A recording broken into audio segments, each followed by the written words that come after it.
তুমি এই কাজটা করেছো নাকি? তিনি বললেন বাল ফাআলা কাবীরুহুম, নিজের দিকে ইশারা করলেন, কিন্তু ওরা মনে করলো ওই বুড়া মূর্তিটা না, ওখানে উনি ছিলেন বড়। ঠিক না ঠিক? এবার উপায়ান্তর না দেখে বলছে হাবরিকুহু ওয়ানসুরু আলিহাতাকুম, তোমরা ইব্রাহিমকে পুড়ে ফেলো। কি করো? পুড়ে ফেলো। ঠিক একই কাজ করেছে নমরুদের দোসররা, আমাদের নিষ্পাপ নেতাদেরকে মেরে ফেলেছে। ঠিক না ঠিক? যারা কোনোদিন কারো ক্ষতি করে নাই, এদেরকে তারা মেরেছে। কি হয়েছে? হ্যাঁ,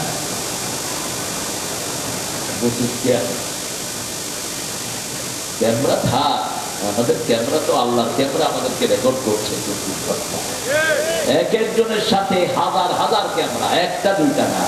এই যে মাটিতে বসে আছেন প্রত্যেকটি বালুকণা ক্যামেরা। আল্লাহ বালুকে বলবে কথা বলো, বালু বলবে আমার মুখে বসে বসে এরা সূরা তওবার কথা শুনেছে। আবার আরেক বালু বলবে আমার উপরে বসে বসে কনসার্ট শুনেছে। মেলায় যাই রে, কনসার্ট শুনেছে, ফেটে যায়, ছিঁড়ে যায়। শয়তান কি নোংরা, মানুষ কিভাবে এত নোংরা হয়, ওগুলো মুখে আনতে আমার ঘুম নিয়ে আসে। এমন ভাষা গানের আপনাদের পাশের এলাকায় সিঙ্গের এই যে, হ্যাঁ, কি নোংরা। আল্লাহ আমাদেরকে নোংরামি থেকে হেফাজত করে। চিৎকার করে বলি আমিন। বললেন পুড়ে ফেলো ইব্রাহিম একা। ইব্রাহিম কি? ইব্রাহিম কেন একাই ছিলেন উম্মত, একা ছিলেন কি উম্মত? আগুন জ্বালানোর জন্য আয়োজন করা হলো। এবার ইব্রাহিমকে উঠায় নিতে পারছে না, আগুনের কাছে কেউ যেতে পারছে না, এত ভয়াবহ আগুন। শয়তান পরামর্শ দিল তোমরা এখানে মেলা করো। কি করো? মেলা করলে এলাকা থেকে ফেরেশতারা পালিয়ে যাবে। ছেলে মেয়ে যেখানে ফেরেশতা নাই সেখানে, ছবি আছে যেখানে ফেরেশতা নাই, মূর্তি আছে যেখানে ফেরেশতা নাই। কত কোটি টাকার মূর্তি বানানো হয়েছে বলে? কত কোটি টাকার মূর্তি বানানো হয়েছে? 400 কোটি টাকার মূর্তি। 400 কোটি বলা হলো, আসলে আরো অনেক বেশি। তো ওই বাঁদরের মূর্তি ফেলেছ, বাকি মূর্তি কেন রেখে দিয়েছো? তোমাদের ক্যান্টনমেন্টের সামনে এখানে দেখি যে মূর্তি আছে না নাই, তো তোমরা ওর মূর্তি ফেলেছো, ওটা পারলা না কেন? সব মূর্তি জাহান্নামে যাবে। সব মূর্তি পূজারীরা কোথায় যাবে? জাহান্নামে যাবে। এবার ইব্রাহিম আলাইহিস সালামকে আবার উঠাতে গেল, বলল পিলারের মাথায় বেঁধে, পিলারের মাথায় পাড়া দাও। ইব্রাহিম গিয়ে আগুনে পড়বে, এখনো পিলার উঠছে না। এবার শয়তান পরামর্শ দিল ইব্রাহিম আলাইহিস সালামের শরীরের কাপড় খুলে ফেল। শরীরের কাপড় যখন খোলা হচ্ছে তিনি কাঁদা শুরু করলেন। আল্লাহ বললেন কেঁদো না ইব্রাহিম, কিয়ামতের ময়দানে যেদিন সবাই কাপড় ছাড়া উঠবে সেদিন আমি প্রথম তোমাকে কাপড় পরিয়ে দিব। জান্নাত থেকে ওনার জন্য পোশাক পাঠানো হলো। আগুনকে আল্লাহ নোটিশ করলেন, কুলনা ইয়া নারু কুনি বারদাও ওয়া সালামান আলা ইব্রাহিম। आज भी हो इब्राहिम का ईमान पैदा, आग कर सकती है अंदाज़े गुलिस्ता पैदा। आज যদি হয় ইব্রাহিম আলাইহিস সালামের ঈমান বিদ্যমান, আগুন হয়ে যাবে খুবসুরত এক ফুলের বাগান। ঈমান আনতে হবে নবীদের মতো। কার কথা? আল্লাহর কথা। সাহাবীদের মতো ঈমান আনতে হবে। যত বিপদ আসুক জান যাবে, কিন্তু ঈমান ছাড়বো না। রাজি আছেন না নাই? হাত তুলে দেখাও মুসলমান।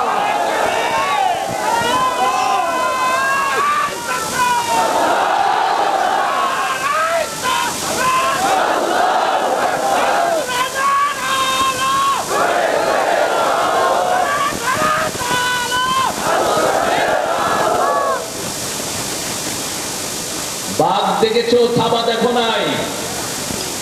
আমাদেরকে মৃত্যুর ভয় দেখাবা না, আমরা কাপড়ের কাপড় মাথায় নিয়ে চলি। তোমরা জান বাঁচানোর জন্য দৌড়াও, আমরা শহীদের জন্য দৌড়াই। ঠিক না ঠিক? শাহাদাত আছে যেখানে আমরা আছি, শাহাদাত শাহাদাত শাহাদাত চাই, শহীদ হয়ে বাঁচতে চাই। যে পথে শাহাদাত সে পথে জীবন হারাতে চাই, শাহাদাত শাহাদাত শাহাদাত চাই, শহীদ হয়ে বাঁচতে চাই। আল্লামা মতিউর রহমান নিজামী বলা হলো, জল্লাদেরা বলছে 4-3 ঘন্টা পরে আমার পাশে। তিনি বললেন, আমার জানা আছে। ছেলেদের সাথে দেখা করলেন, ছেলেকে জিজ্ঞেস করলেন, ওই ছেলেটা আমার জামাতা, আমার ঘরের ভিতরে বহু অকারে নজিব ব্যারিস্টার আলেম বলছে, নজিব কোন ড্রেসটা পরবো আল্লাহর কাছে যাওয়ার জন্য? সুবহানাল্লাহ। ছেলে বলছে, আল্লাহর প্রিয় রং পরেন, আল্লাহ প্রিয় রং সাদা রং। পাজামা পরেন, পাঞ্জাবি পরেন, টুপিটা মাথায় দেন, সেই ড্রেসটা নিলেন। গোসল করলেন, ওযু করলেন, গোসল করলেন, 2 রাকাত নামাজ পড়লেন, প্রায় আধা ঘন্টা থেকে 45 মিনিট। হাত তুললেন মাওলার কাছে। জল্লাদেরা বলল, চলেন যাই, উঠো চলো যাই। যাচ্ছেন জল্লাদেরা, হাত ধরলো, বলল, হাত ছেড়ে দাও। কেন ধরেছো হাত? এটা দেখো না, এটা ধরতে হয়, আমার ধরা লাগবে না। ওটা ফাঁসির মঞ্চ নয়, ওটার জান্নাতের মালা। কাদের মোল্লা রাহমাহুল্লাহকে একই ভাবে তারা হাত ধরলো, তিনি হাত ঠাট্টা দিয়ে ছেড়ে ফেললেন, বললেন, হাত ধরবা না, তোমরা যদি আমাকে ধরে নাও, আমার আল্লাহ বলবে, তুই বোধহয় আমার রাস্তায় শহীদ হতে রাজি ছিলি না, তোরে কেন জোর করে নেওয়া হলো? আমি খুশি। ওটা জেলখানা, ফাঁসির সিঁড়ি নয়, ওটা জান্নাতের সিঁড়ি। বসে বিবিকে 4টা লাইন লিখলেন, পেয়ারি। একই বাসায় আমরা 5 বছর ছিলাম। আব্দুল কাদের মোল্লা ছিলেন 4 তলায়, আমরা ছিলাম 3 তলায়। জীবনে কোনোদিন ধমক দিয়ে কোনো ছেলেকে কথাও বলেন নাই। আল্লাহ চিঠি লিখলেন, চাচির নাম পেয়ারি, পেয়ারি তোমার সাথে দেখা হবে জান্নাতের সিঁড়িতে। একই সিনারি সবার। কাশেম আলী মৃত্যু বলল 3 ঘন্টা পরে ফাঁসি। বলছে, আমি 2 ঘন্টা ঘুমাবো। কেন ঘুমাবেন? আল্লাহ যে শরীর আমানত দিয়েছেন, আল্লাহর আমানত আল্লাহর কাছে সুন্দরভাবে উত্থাপন করতে চাই। ঠিক 2 ঘন্টা পরে উঠে গেলেন তিনি, গোসল করলেন, করে নামাজে দাঁড়ালেন। সব নামাজে তিনি নতুন পোশাক পরতেন। আল্লাহ বলছেন, প্রত্যেক নামাজে তোমরা নতুন পোশাক পরো। কার কথা? You must beautify yourself when you enter the mosque. সবচেয়ে সুন্দর জামা কোথায় পরবেন? কার হুকুম? কার হুকুম? আল্লাহর হুকুম। প্রত্যেক নামাজে তিনি ইস্তারি করা জামা পরতেন। এক জামা দিয়ে 2 নামাজ পড়তেন না। একই তরিকা তিনি সেখানে অবলম্বন করলেন। নামাজ পড়লেন, দীর্ঘ মুনাজাত করলেন, এবার বললেন, চলেন যাই। হাত ধরার কোনো দরকার, ওটা ফাঁসির মঞ্চ নয়, ওটা জান্নাতের কামরা। নিশ্চিন্তে হাসতে হাসতে কালেমা পড়ে দুনিয়া থেকে বিদায় হয়ে গেলেন। এর চেয়ে সুখের মৃত্যু আর কি হতে পারে? আমরা কোন মুশরিকের কাছে বর্ষতা স্বীকার করবো না। যারা মূর্তি বানায় তারা মুশরিক, ঠিক না? শিরক দিয়ে আমাদের মসজিদ ভরেছে, আমাদের পাঠ্যপুস্তক ভরেছে। রাসূলের জীবনী বাদ দিয়ে সেখানে রামের জীবনী ঢুকিয়ে দেয়া হয়েছে। আমাদের ছেলে মেয়েদেরকে শেষ করে দেয়। আলেমের বইতে লেখা সন্ত্রাসী মুয়াবিয়া। আমাকে গত সপ্তাহে আলেমের কিছু ছাত্র আমাকে বলছে, কোন সাহাবীর অপমান আমরা সহ্য করব না। সব সাহাবী উদুল, কুল্লুহুম উদুল। সাহাবীরা আদলের উপরে ছিলেন সবাই। কার কথা? আর রাসূল সাল্লাল্লাহু আলাইহি ওয়াসাল্লাম বলতেন, আল্লাহ আল্লাহ ফি আসহাবি লা তাত্তাখিযুহুম গারাদাম মিন বাদি ফামান আহাব্বাহুম ফাবিহুব্বি আহাব্বাহুম ওয়া মান আবগাদাহুম ফাবিবুগদি আবগাদাহুম খায়রুল কুরুনি কারনি সুম্মাল্লাযীনা ইয়ালুনাহুম।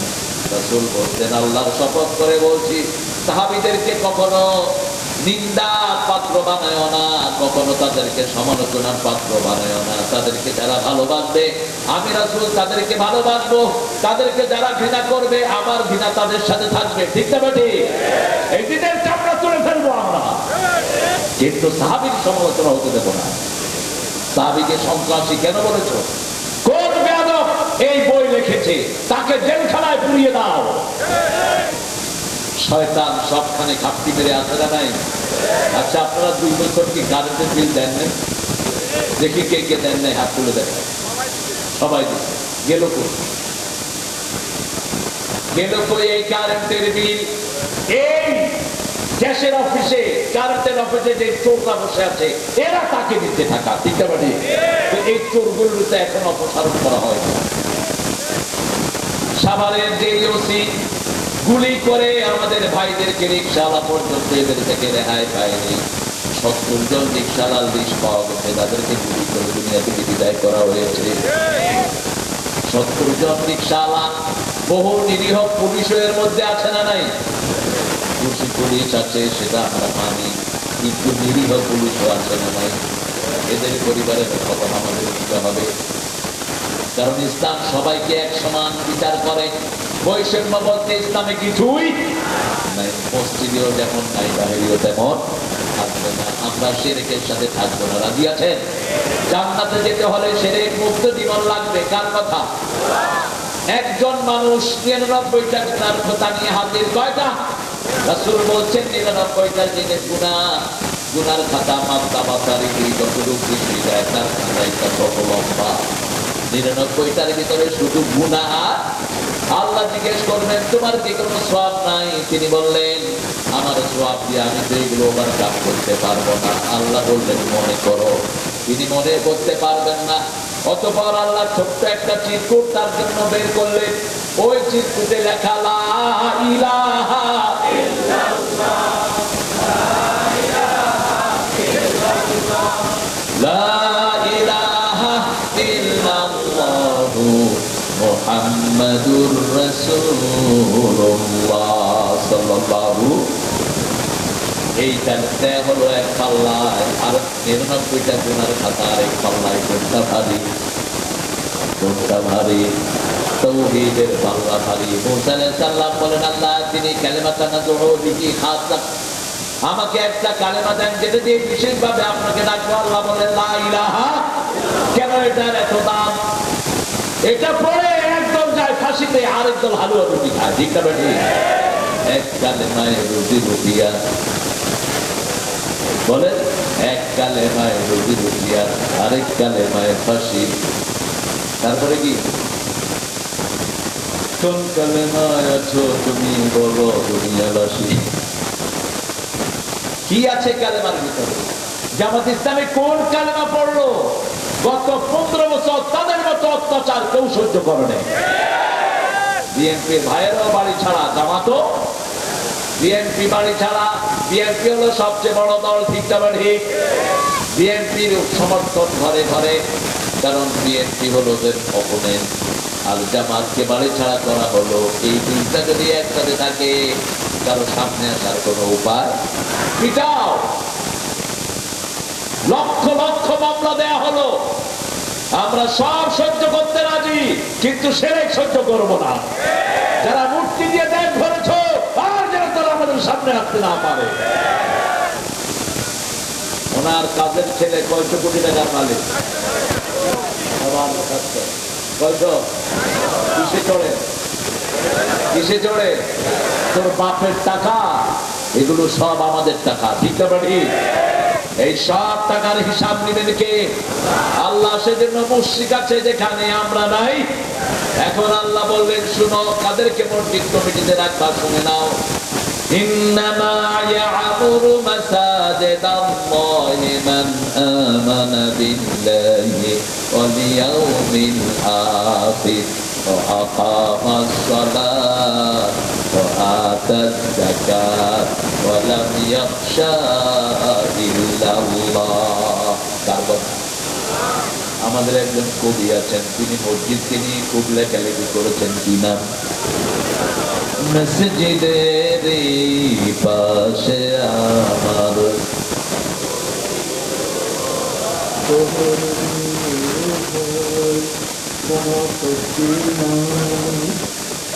আপনি ধরে বলেন, মসজিদের পাশে আমার যেন করে হতেও মুয়াজ্জিনের আযান শুনতে পাই, আমার গোরের পাশে দিয়ে ভাই নামাজিরা যাবে, পবিত্র সেই পায়ের ধ্বনি এ বান্দা শুনতে পাবে, গোরো আযাব থেকে গুনাহগার পাইবে রেহাই, মসজিদেরই পাশে আমার। তার কবরটা কোথায়? কোথায়? 79 সালে তিনি চলে গেলেন। আমি খুব ছোট্ট, আমি দিদি হসপিটালে দেখতে গিয়েছিলাম। আমি ছোটবেলা থেকেই তো তার বিভিন্ন গজল আমরা গাই।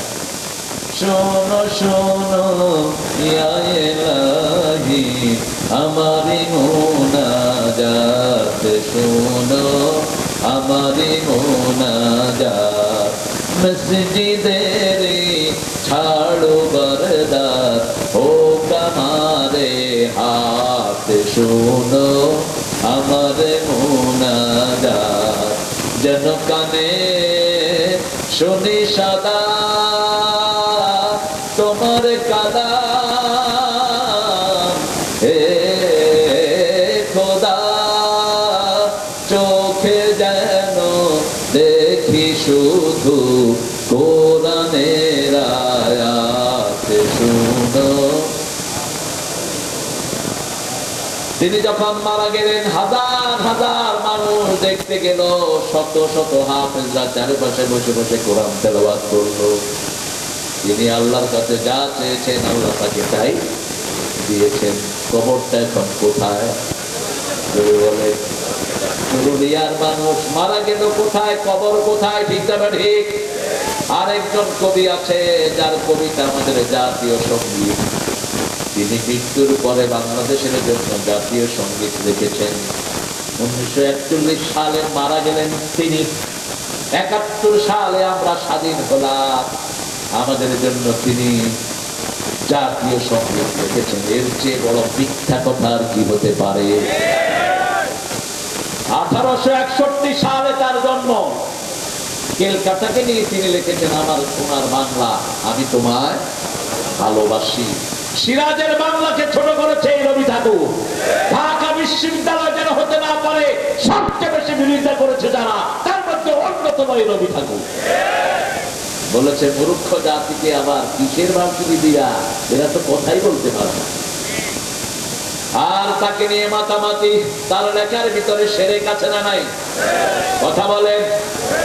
ইংরেজরা যখন আমাদেরকে অত্যাচার করতেছিল তখন সে লিখেছে আমারও পরানো যাহা চায় তুমি তাই। ওনাদের এগুলো ছিল প্রতিদিনের কোরআন তেলাওয়াত। আমি দেখেছি বহু পান্ডা নামাজ নাই, রোজা নাই, সকাল থেকে সত্তরের সঙ্গীত গুলো শুনে, আছে না নাই? সকালবেলা হলে হারমোনিয়ামে দিয়ে সারে গাছ দেখে গাছ নেবে কাটতে গাছ।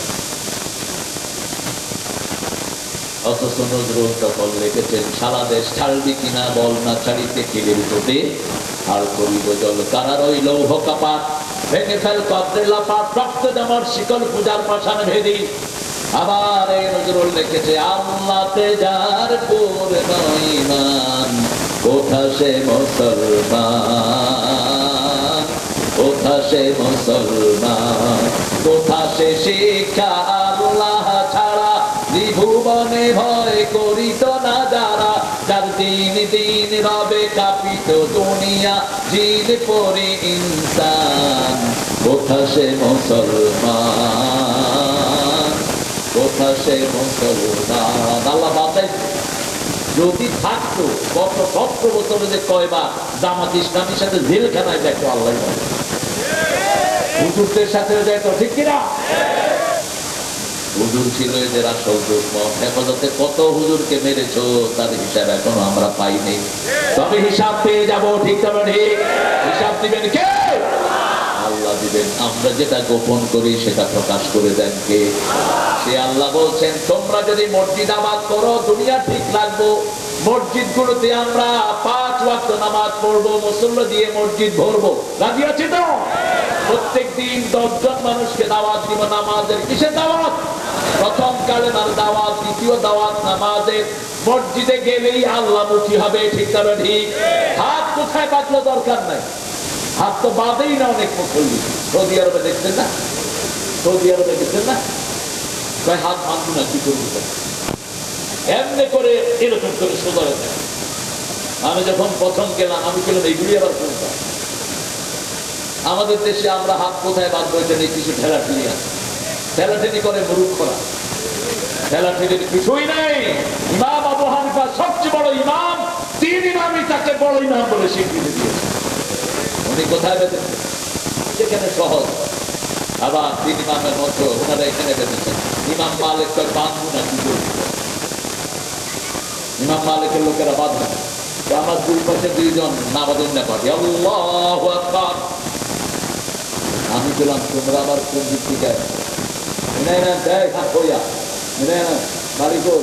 ওখানে আমার বাড়ি এখানে, তোমার বাড়ি কই? আমার বাড়ি বাংলাদেশ।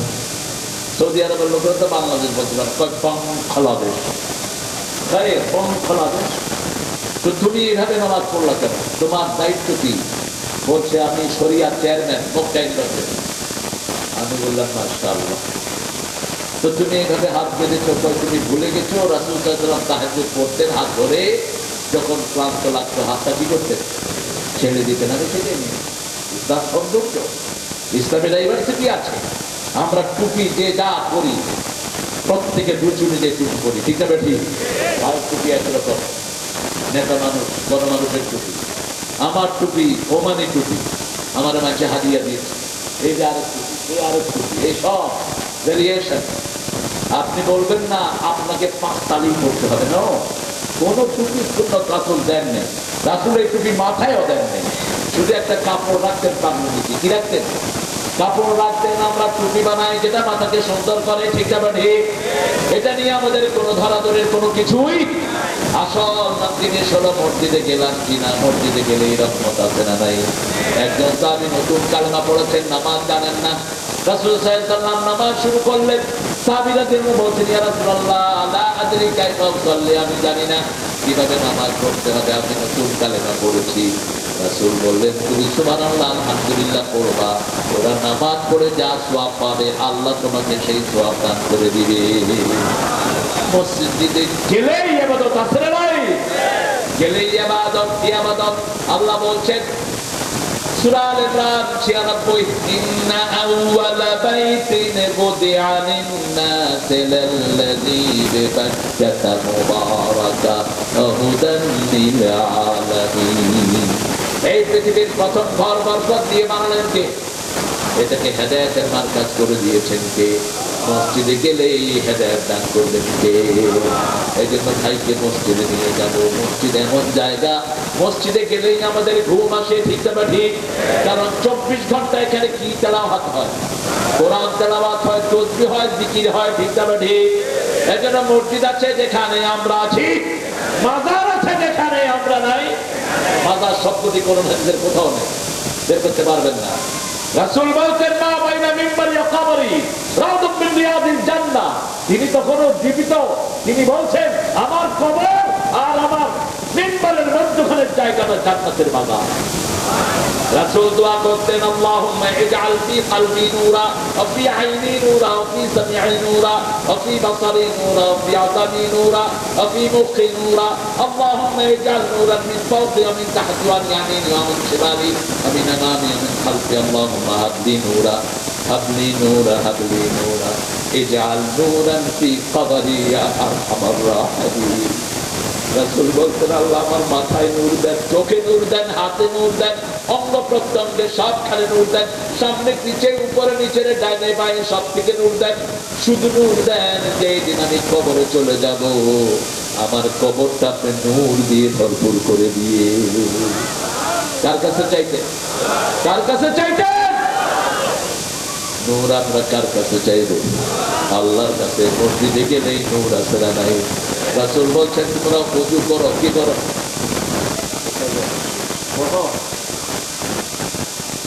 ওযু করবেন সুন্দর করে, ওযুর পানি বুঝবেন না। লোকেরা শুনে কিন্তু আমল নেই, ওযুটাই বেঁচে দিই। ওযু করলে টিস্যু দাও, গামছা দাও, ওয়াইন্ডা দাও। কেন? মুসলিম শরীফের বর্ণনা, আখিরি কাতরিল মা, যখন শেষ ফোঁটাটা জ্বলে যায়, শেষ দুগুণাটা শরীর থেকে ঝরে যায়। ওযুর পানি শরীরে রাখবেন, এটার চেয়ে বড় ক্রিম আর কিছুই।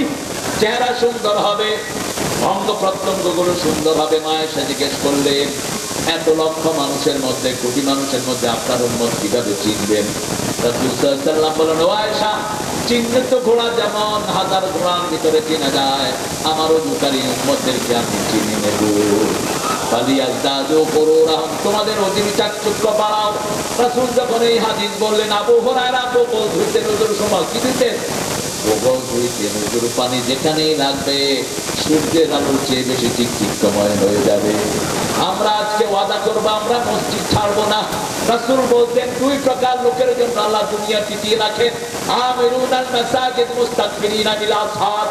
দুই প্রকার লোকের জন্য দুনিয়া বেঁচে থাকে, এক হলো মসজিদ আবাদকারী, আর হলো শেষ রাত্রিতে গুনগুন করে আল্লাহর কাছে তন্দ্রকারী। আল্লাহ এই দুই গ্রুপের মধ্যে আমাদেরকে শামিল করে দাও। আরো যারা বলে হবে প্রথম কাতারে কি যে সওয়াব, এটা যদি জানতো উম্মত, গৌরিয়া হলেও সবার আগে প্রথম কাতারে হাজির। রাসূল সাল্লাল্লাহু আলাইহি ওয়াসাল্লাম বলছেন, যারা ঘরে ওযু করে যখন ঘর থেকে একটা কদম মসজিদের দিকে দেয়, তার সব সজীবন আল্লাহ মাফ করে দেয়। দ্বিতীয় কদম যখন দেয়, তখন তার দিকে জান্নাত আগায় আসে। রাসূল বলছেন, 5 ওয়াক্ত নামাজ যারা মসজিদে পড়ে, আল্লাহ তাদের জন্য জান্নাত সাজায়া দেয়। কত দরবেশ আল্লাহর ভক্ত, নবীজির উম্মত, এই মসজিদে করে রে ভাই কোরআন তেলাওয়াত।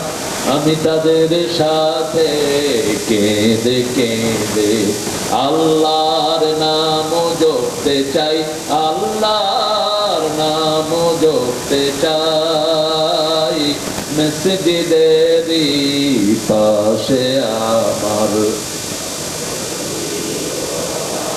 আবার রাসূল বলছেন, ঘরগুলোকে কবর বানায় না, মসজিদও বানায় না। ঘর যেন কোনো নামাজ শূন্য না হয়। সুন্নত নফল সব পড়বো কোথায়? মসজিদে 4 রাকাত, ঘরে 2 রাকাতের সমান। রাসূল সাল্লাল্লাহু আলাইহি ওয়াসাল্লাম সুন্নত বেতের সব কোথায় পড়তেন? ঘরে পড়তেন। আর ফরজ কোথায় পড়তেন? মসজিদে নববীতে 1 রাকাত পড়লে 1000 রাকাতের সওয়াব। তারপরেও সুন্নত নফল ঘরে পড়তেন, ঘরে সওয়াব আরো। ঘরে বিবির সাথে নামাজ পড়বেন আর বিবির নাম ধরে দোয়া করবেন, যেমন করতেন রাহমাতাল লিল। আমরা তো বিবির নামে দোয়া করছি, আজ সালামও তো দেয় না। একজন ফোন করেছে আমার মসজিদে, কই 15 টাকা তোর আব্বানি বিল দেয়। আমি বললাম, এই কার সাথে কথা কত? হেতেনের লোক। বুঝছেন না বাড়ি কোনায়? কোনায় ওই হেতেনের লোক। জাপান, ওই যে জাপান, জাপান ও টোকিও। আমি বললাম, তুমি সালাম দিলা না? কই এমনি তো বিবি চোটেছে কিনা, সালাম দিলে তো মাথার উপর উঠবে।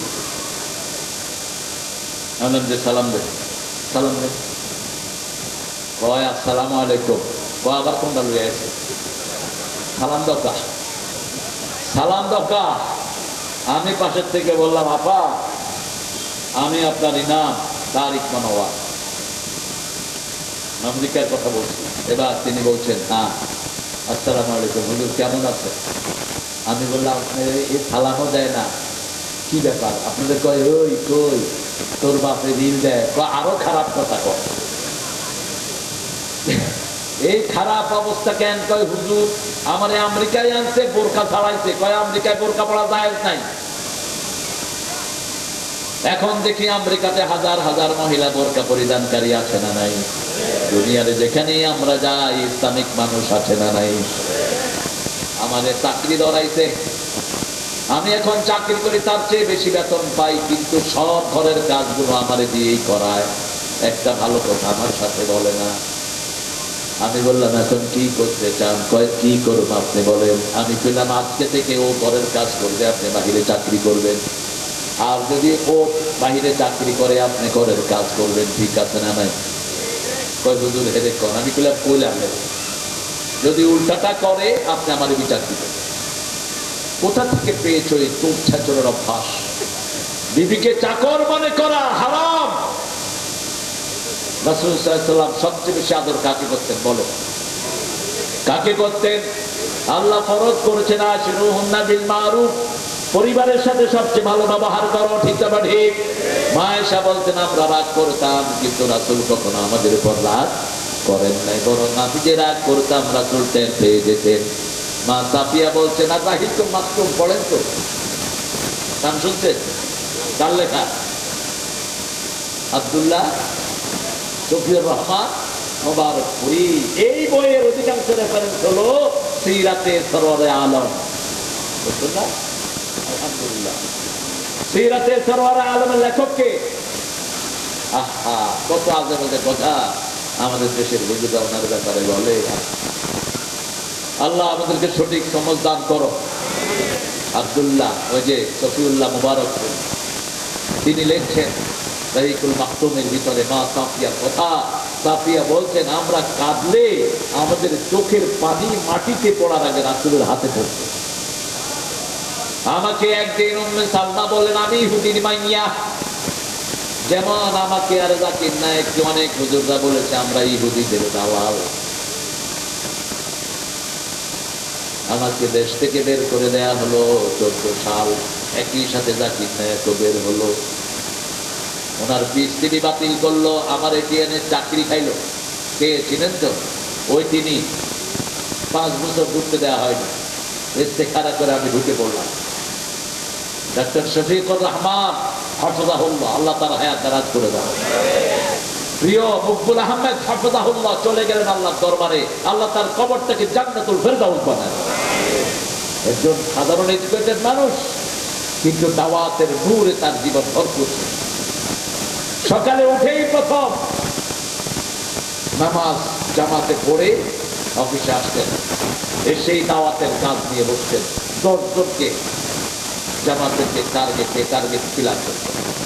এরকম টার্গেট 3 জন, কর্মী টার্গেট 7 জন ওনার হিসাবে। এই তুই কি আর খাস না উঠছো নি ঘুমের তো নজ উঠছো নি জমাতে রিপোর্ট রাখছো নি? আচ্ছা তেমন লোকে দেয়া করবে, বুঝছো নি? ঠিক আছে, আমি মকবুল আহমদ বাস কন্ট্যাক্ট করে এরপরে দিনের কাজ শুরু করতেন। আমরা আজকে ওয়াদা করব 10 জন মানুষের কাছে কালেমার দাওয়াত পৌঁছান। পারবেন তো? 10 জন ভাইকে মসজিদে নিয়ে যাব। কোথায় নিয়ে যাব?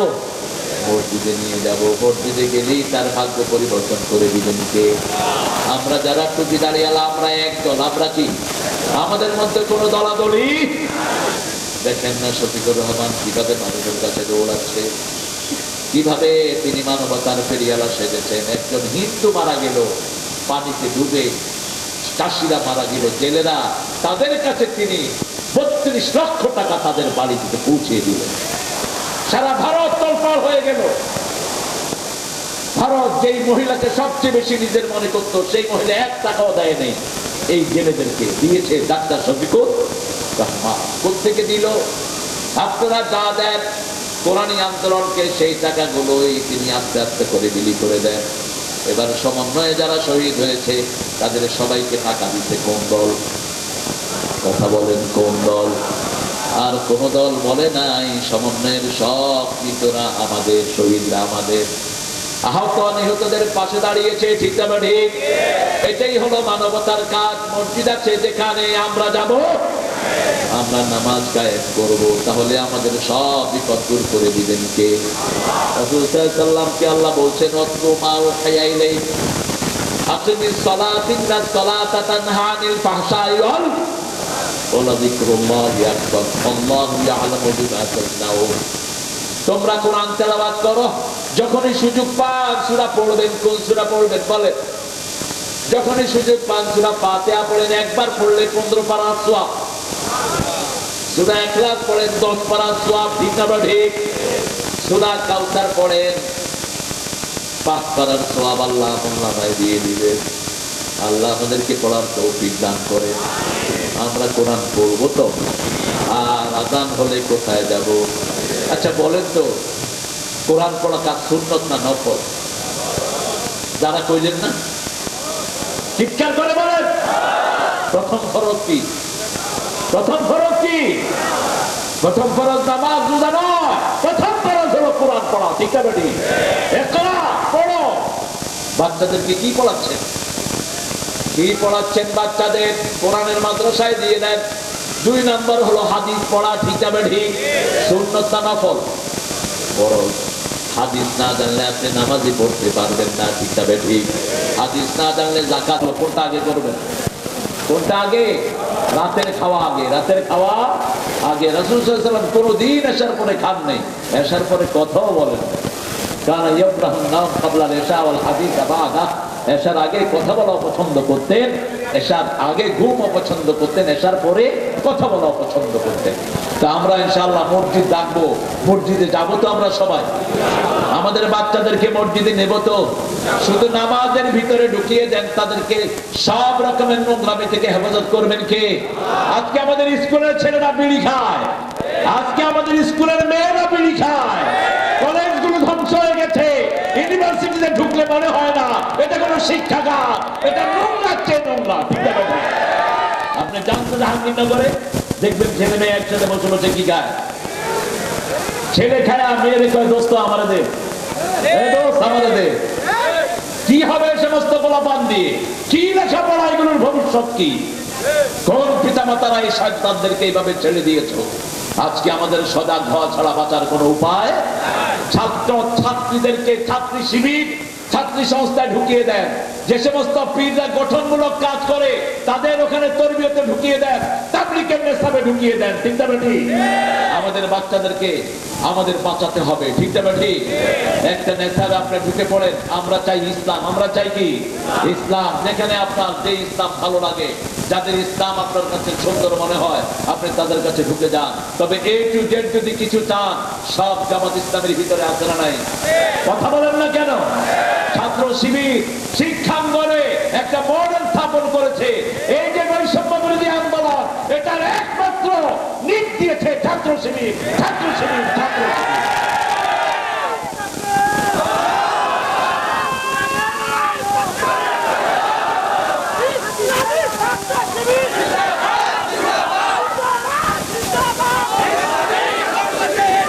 আজকে চরমনায়ের ভাইয়েরা যখন আমাকে ডাকে, আপনার আমাকে ফোন করেছে, আমি চলে গেছি তার দাওয়াতে। আহমদুল্লাহ যদিও পিছনের দিনগুলোতে সরকারের সাথেই ছিল সারাক্ষণ, তার দাওয়াত আমি ফেলে দেয়নি। কথা বল না। আহমদুল্লাহর বিরুদ্ধে কোনো মামলা আছে? আছে কোনো মামলা? আমার বিরুদ্ধে কয়টা জিজ্ঞেস করলেন না? কয়টা? মাত্র 14টা। আমি হাসানটা ছাড়াতে পারিনি। হাসান হলো আমার বড়। হ্যাঁ, যারা ময়দানে বেশি অ্যাক্টিভ ছিল তাদের মামলা হয়েছে বেশি, ঠিক না ঠিক? আমার হাতে হিন্দু মুসলমান হয়েছে ঠাকুরগা, আমাকে রাষ্ট্রদ্রোহ মামলা দিয়ে আমার বিরুদ্ধে ওয়ারেন্ট জারি করা হয়েছে। কিন্তু রাখে আল্লাহ, মারে কে? কি করবি তোরা মামলা দিয়ে? মামলা উল্টে এখন খাবি। সব নবীরা মিথ্যা মামলার শিকার হয়েছেন। যারা তোমরা মামলার শিকার হয়েছ, মনে রাখবে তোমাদের সব গুনাহ আল্লাহ মাফ করে দিয়েছেন। তোমাদের সব গুনাহ আল্লাহ ওদের আমলনামায় চাপিয়ে দিবে।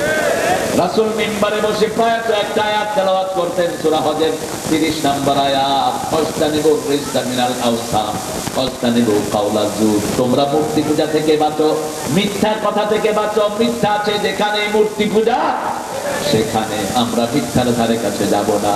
আমরা নামাজ কায়েম করব, যাকাতের সিস্টেম কায়েম করব, সৎ কাজের আদেশ দেব, অসৎ কাজ থেকে নিষেধ করব। রাজি আছি না নাই? আমরা মসজিদগুলো আবাদ করব। ছেলে মেয়েকে ছেলেকে নিয়ে মসজিদে যান, মেয়েকে মায়ের কাছে দিয়ে যান। ফজরের সময় যেন তাকে উঠিয়ে নামাজ পড়ে। 5 ওয়াক্ত নামাজ আমরা কায়েম চাই, ঠিক না ঠিক? মসজিদ আছে যেখানে আমরা আছি, নামাজ রোজা যেখানে আমরা আছি, আল্লাহ আমাদের সবাইকে কবুল করেন। পড়েন সুবহানাকা আল্লাহুম্মা ওয়া বিহামদিক আশহাদু আল লা ইলাহা ইল্লা আনতা আস্তাগফিরুকা ওয়া আতুবু ইলাইক। দোয়া করবো, এখন দোয়া হবে ইনশাআল্লাহ সবার জন্য।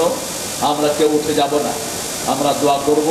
আমাদের সভাপতি কথা বলবেন, আমাদের সভাপতি অত্যন্ত বিনয়ী। এই মসজিদটাকে আল্লাহ যেন মসজিদে নববীর মতো কবুল করে। আর আপনারা যারা আসছেন, আমরা সবাই কোরআনের জন্য এক হয়ে গেলাম, ঠিক না বেটি? আমরা এখন দোয়া করব সবার জন্য। রাসূলের কাছে কেউ দোয়া চাইলে তিনি করে দিতেন, এটা যেন আদবের খেলাফ আমরা না করি। অনেকে দোয়া চেয়েছেন।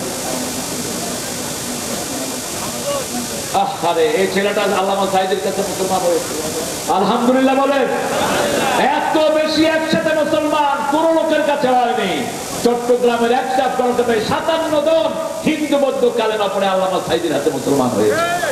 পৃথিবীর কারোর কাছে এই সময় এত বেশি একসাথে মুসলমান হয়নি। এর আব্বা অসুস্থ, আপনাদের কাছে দোয়া চেয়েছে। আলহামদুলিল্লাহ আলহামদুলিল্লাহ। হেদায়েতের জন্য দোয়া চাচ্ছেন, পিতা মাতার জন্য। আমাদের হাসান ভাইয়ের জন্য দোয়া করবেন, মসজিদের সভাপতির জন্য দোয়া করবেন। আল্লাহ কবুল করুক। আমরা সবার জন্য দোয়া করব, বিশেষ করে আমাদের বড় বড় যাদেরকে আমরা হারিয়েছি। তিরমিজির মুখাত্তকারী ছিলেন আল্লামা একেএম ইউসুফ, আমরা তাকে হারিয়েছি। শেখুল হাদিস আমরা হারিয়েছি, শেখুল হাদিস আব্দুল হককে। আলহামদুলিল্লাহ। আপনারা ওনাকে নেতা হিসেবে দেখতে চান তো? একটু হাত উঠে দেখান তো কারা কারা দেখতে চান। আল্লাহ আমার ভাইকে আপনি কবুল করেন। আরো জন বলি আমিন। আমরা নেতৃত্ব চাই না, মনে রাখবেন। জামাত ইসলামীতে নেতৃত্ব চাওয়ার কোন সিস্টেম নাই, যেমন ছিল না রাসূলের আন্দোলনে। আমাদের আন্দোলনে দায়িত্ব চাওয়ার কোন সিস্টেম, কিন্তু যদি চলে আসে আমরা তাকে আনুগত্য করব, আমরা তাকে সহযোগিতা করব, ঠিক না ঠিক? আমার বাপ এমপি ছিলেন দীর্ঘ সময়, কিন্তু আমি যদি এখন এমপি প্রার্থী হই, প্রথমে আমার গোপনীয় খায় ফেলাইবে ডাক্তার শফিকুর রহমান। এটাই নিয়ম। আমরা চাইবো না, আমরা চাইবো না কোনো দায়িত্ব, কারণ দায়িত্ব হলেই জবাবদিহি বেড়ে যায়, ঠিক না ঠিক? আমরা আল্লাহর কাছে চাই, আল্লাহ যেন আমাদের সবাইকে সব বিপদ থেকে হেফাজত করেন। আল্লাহুম্মা আমিন। লা ইলাহা ইল্লা হুয়াল হালিম সুবহান রাব্বিল আরশিল আযীম। اللهم صل وسلم على نبينا محمد وعلى آله وصحبه أجمعين।